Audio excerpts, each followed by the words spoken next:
ഈ അടുത്ത് നമ്മുടെ മലബാർ ജില്ലകളിലുള്ള ഒരു ജില്ലയിൽ ഒരു ക്ലാസ്സിന് പോയി, സംഘടനാ ക്ലാസ് കഴിഞ്ഞ് ഒരു കുട്ടി ഒരു വലിയ മുടിയുണ്ട് ആ കുട്ടിക്ക്, ഒരു ഭയങ്കര അസ്വസ്ഥത കണ്ടപ്പോൾ തന്നെ. പക്ഷെ അത് ക്ലാസ് എന്ന് പറഞ്ഞാൽ ദഴവത്തല്ല, വഷളാക്കൽ പരിപാടിയാണ്, അത് ചെയ്യാൻ പാടില്ല.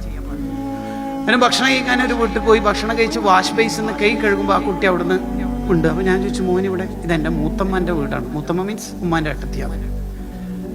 ആരുമില്ല, ഈ കുട്ടി മാത്രം. ഞാൻ അടുത്ത് വിളിച്ചിട്ട് ഞാൻ അവനോട് ചോദിച്ചു, ഈ മുടി ഫുള്ളും നിൻ്റേതാണോ എന്ന് ചോദിച്ചു. അപ്പോൾ ആ കുട്ടി ചിരിക്കുന്ന ചിരി നമുക്കറിയാം, ചരൽ കല്ലിൽ ആക്റ്റീവ വീണാൽ ചിരിക്കുന്നൊരു ചിരി ഉണ്ടാവില്ല. അപ്പോൾ ആ കുട്ടി ചിരിക്കുന്നുണ്ട്. ഞാൻ പറഞ്ഞു, അവനൊന്ന് കൈ പിടിച്ച്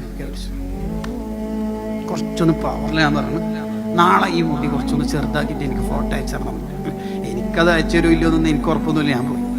ഞാൻ 3 ദിവസം പിന്നെ നാട്ടിലുണ്ടായില്ല, കുറച്ച് ദൂരെ ഒരു പരിപാടിക്ക് പോയിട്ട് തിരിച്ച് കൊച്ചിയിൽ ഫ്ലൈറ്റ് ഇറങ്ങി ദെൻ നേത്രാവതി ട്രെയിനിൽ കയറി വരുമ്പോൾ എനിക്ക് ഇഗ്നറൻ്റായ പരിചയമില്ലാത്തൊരു നമ്പറിന് എന്നുള്ള ബാർബർ ഷോപ്പിൽ നിന്ന് മുടി മുറിക്കുന്ന വീഡിയോ ആഫ്റ്റർ കഷണ്ടിക്ക് ശേഷം മരുന്ന് ഉപയോഗിച്ച ശേഷം മറ്റൊരു ചിത്രം ഉണ്ടായില്ലേ, മുടി മുറിച്ചതിന് ശേഷമുള്ളൊരു ഫോട്ടോ, ദെൻ ഒരു വോയിസ്. ആ വോയിസാണ് പ്രധാനം. അതിനാണ് ഞാൻ ഇത്ര റിസ്ക് എടുത്തിട്ട് ആ ഉദാഹരണം പറഞ്ഞത്.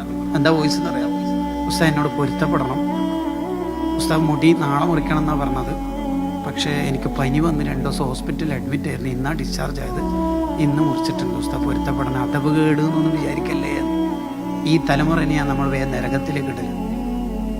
അത് നമ്മൾ നിർത്തുക, കുറെ കൂടി ഫ്രണ്ട്ലി ദഅവത്ത് നടത്തുക.